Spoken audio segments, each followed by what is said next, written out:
calling them right after the webinar. Do you actually want to sign up for this? Yes, I harass people. That's how I get people on my trips. It works really well. So again, remind people, and the post survey, again, completely customized, and this will also turn out in an automated report, which I'll go through in a second. Actually, I'll go through it right now. So you get 2 reports when you are done with your webinar. The first is a very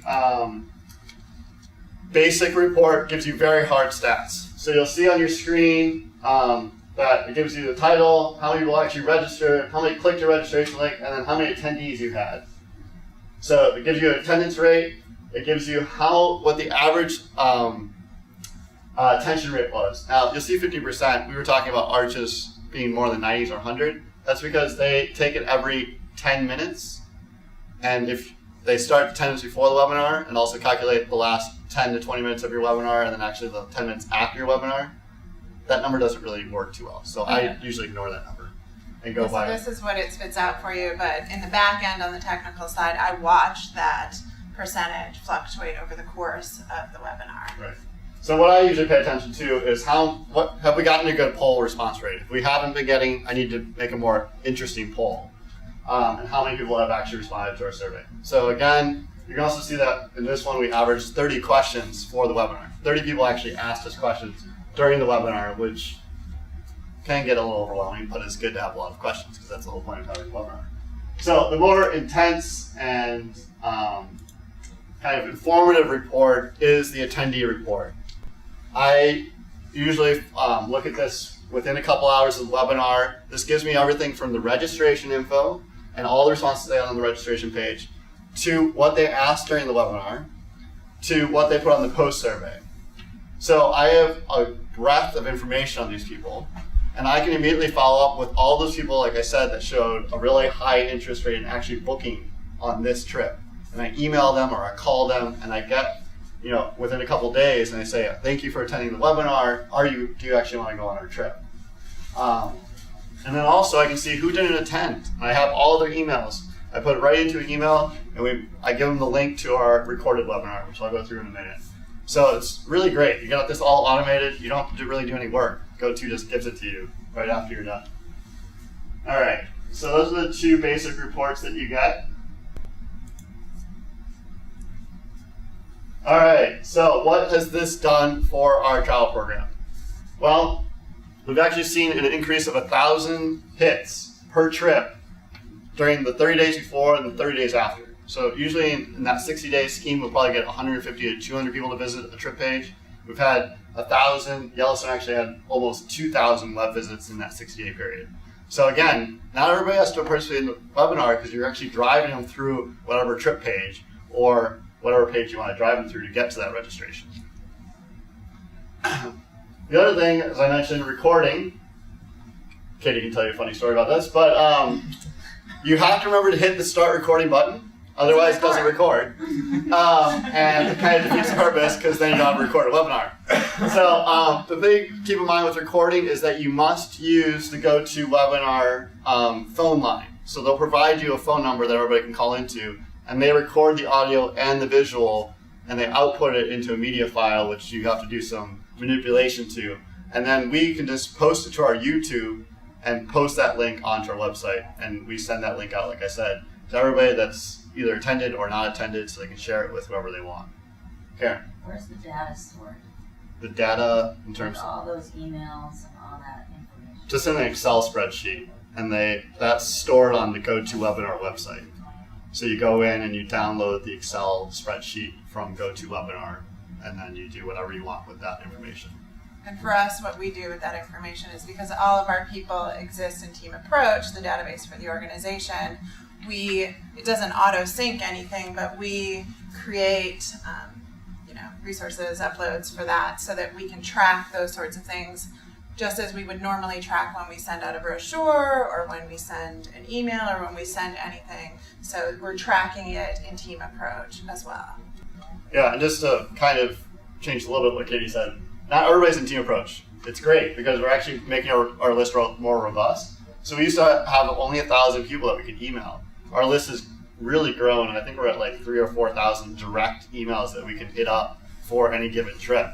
And we've added, I want to say, at least 200 or 300 new names to Team Approach that we can provide to membership, and membership can reach out to them to possibly be a new member of MPCA. So this is another great part. Some of these people are just not in our database already because they've gotten the link shared to them through Facebook or through their friends. So why do we do this? We want to reach the golden egg. In our case, the golden egg is money. So we've gotten 8 bookings, resulting in 16 participants, which results in nearly $5,000 direct dollars in revenue to us. Which is actually $50,000 in what they're paying for their trip experiences. So the 16 participants, and that money is really valuable to our smaller program. Right. And what we do on our webinars is we usually have somebody from our partner sitting on there talking about why they partner with us. And one of the things they always talk about is we phrase it as a 10% donation back to MPCA for every traveler. So we get 10% donation back to MP, which is more like a commission, which gives us that $5,000 in revenue. Ben, we have a question from the field. Okay. April asked, if we in the regions want to create a webinar, do we go to ParkPoint, or does IT help us create or host the webinar? I think Liz is planning to put up a survey after the end of the innovation series today session. And one of those questions is going to be, if you're interested in a webinar and you need technical assistance, we'll kind of get a group of names together, and we can always hold a supplementary, how do you actually do this? Because right now it's pretty much me and Katie that know how to set up the webinars. So, but we're happy to share this because we want more people in the organization to use it.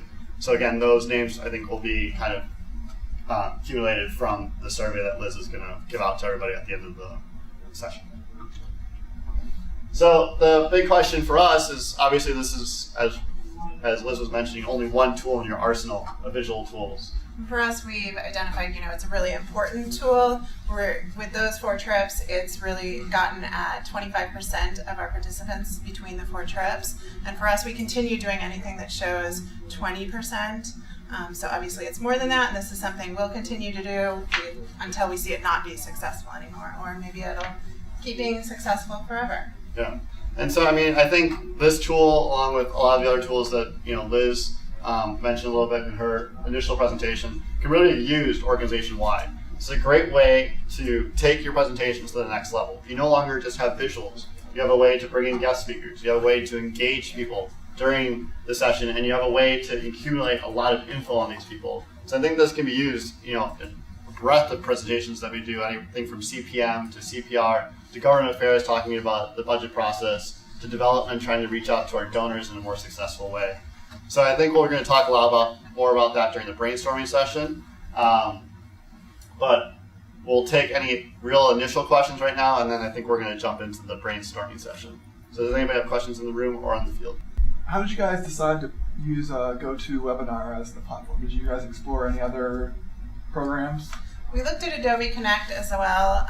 We did not look beyond those 2, and our choice to go with GoToWebinar is that CPM actually has licenses for GoToWebinar, and so for us, at least when we made the decision, it was a tool that MPCA was already paying for, and we could jump on board and use it for free. When we went into the Yellowstone trip, as Ben was saying, the reach expanded so much and so many more people signed on, and right now our license allows us to have 100 unique users signed in at any one time on a webinar. Well, we had 750 people sign up, so if those people all came, we would want to make sure we could, facilitate that. So we put some money behind it this past fiscal year, to be able to support that for the tool, but it's a tool MPCA already has. So.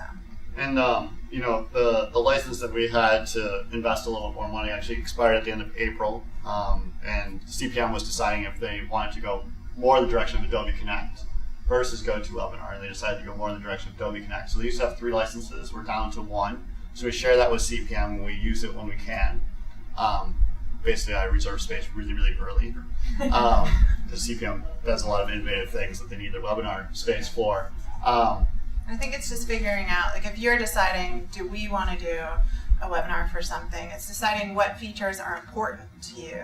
So really thinking in advance, is the video component important to you? Is it a webinar that's going to, intentionally go really in depth with 25 people, and they're going to be in 5 different locations? So maybe the video is really important for that, and that would say, hey, let's do Adobe Connect versus GoToWebinar. Maybe muting people is really important because you're going to have 100 people and you don't want coughing and like dogs barking in the background, all those sorts of things that can happen. So just figuring out what's important to the value of the specific webinar that you're hosting. Sarah, I'm going to take one from Sarah. Good to go. Can you go into any more detail about the cost? Do you know the cost for the licensing? Sure. Okay. So the question was about cost, and cost is all done through CPM, but we have done some negotiation for getting the higher license. So right now there's one license. CPM owns it, and they maintain it and pay for it. But Bobby has the connection with the go-to gods, or whatever you want to call them, to get us more licenses. So if we wanted to, get let's say a license that we could share across departments, I'm sure that department heads can talk about that and not us. And just to give some ballpark figures, there's 3 levels of licenses. There's the 100 capacity license, there's the 500 capacity license, there's the 1,000 capacity license. The 100 exists right now, that CPM is graciously funding. The 500, I believe, it gets negotiated, but the 500 is a couple $100 extra a month.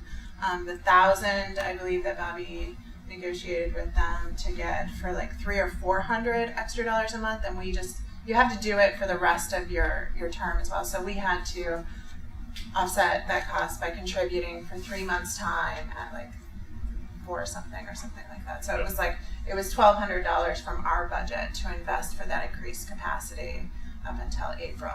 So that's the other thing to keep in mind is how often are you going to use this? Are you going to use it once a month like we have it, or once every 6 weeks? Then it's good to have a license that's a little bit higher.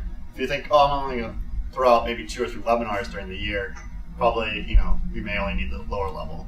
Carolyn, was that the same question you had? In addition, are there other costs associated with the reports that you get, or? Sure. So Carolyn was asking, is there any other additional costs besides the actual just hosting? All that money that you spend on GoTo makes those reports. They're all automated. They're all free. The only other cost is your time to make the presentation and to actually give, we usually give hour-long webinars on our trips. So no other costs associated besides the licensing. One more question? More questions from the field. Okay. Tracy would like to know, when you have guest speakers, can they be seen talking, or do you just see their PowerPoint? Sure. So the question was about guest speakers. Again, are they visually seen, or is it just their voice? That's why I pick people like me who have great voices, and Jim Nations who has really engaging voices. You only get the voice, no photo. I would scare people away from the trial program, so we go with just the voice. Just kidding. I hope.